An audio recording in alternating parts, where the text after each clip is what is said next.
Сіздер ме, құрметті әріптестер, мен Серікбаев Мұрат Жапарғалиұлы, Үшарал қазақ гимназиясының тарих пәнінің мұғалімін.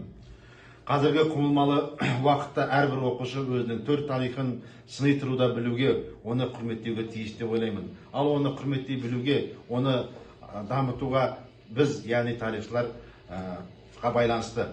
Президентіміз Қасым-Жомарт Тоқаев өзі Қазақстан тарихы мен дүниежүзі тарихын бұрмалаусыз жеткізіңдер, және де тарих пәнін қайтадан оқулығын әзірлеуге тапсырды.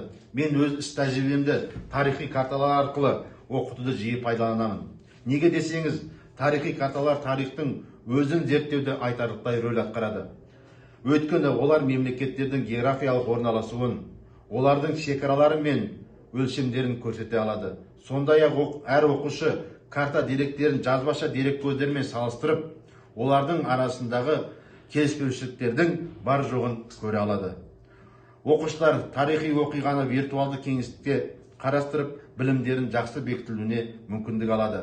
Мың рет естігенше бір рет көрген жақсы демекші, картамен жұмысты қалай жүргізетінді сіздерге көрсетіп өтейін. Мысалы айтайық, 7-ші сыныпта негізінен тақырыптарымыз ұлт-азаттық көтерілістер мен отарлау саясаты болып есептеледі. Сол кезде картаны тиімді пайдалануға болады. Мысалы айтайық, Кенесары Қасымұлы бастаған көтерілісті алайық, 1837-47. Яғни оқушылардың алдында өзінің картасы болады, және Кенесарының көтерілісін жазады, және ол қай жүзде басталды, мысалы орта жүздің территориясын сызады, қай жүздерді қамтыды, 300-ді қамтыды, яғни ол жүздің, кіші жүздің, орта жүздің территориясын сызады.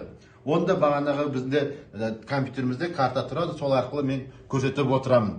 Екіншіден, ең маңызды оқиғалар, бекіністерді жаулап алу, қалаларды жаулап алу бар. Яғни Ақмола, Ташкент, Петропавл, сосын барып қырғыздарға жасаған жорықтары. Соларды стрелка арқылы көрсетіп, олардың қай жылы болғанын қалаларды тауып сол жерге белгілейді. Сонымен болса, Кенесары Қасымұлы бастаған көтерілісте тек қана қазақтар емес, онда орыстар, өзбектер, қырғыздар да болды. Солардың территориясында көрсетіп, оларды қай жылы, мысалы қырғыздарға қай жылы жорық жасады, қырғыздар жерінде қай жылы қайтыс болды, солардың барлығын картаға түсіріп белгілейді. Міне бұл арқылы біз оқушылардың есте сақтау қабілеттерін жетілдіреміз.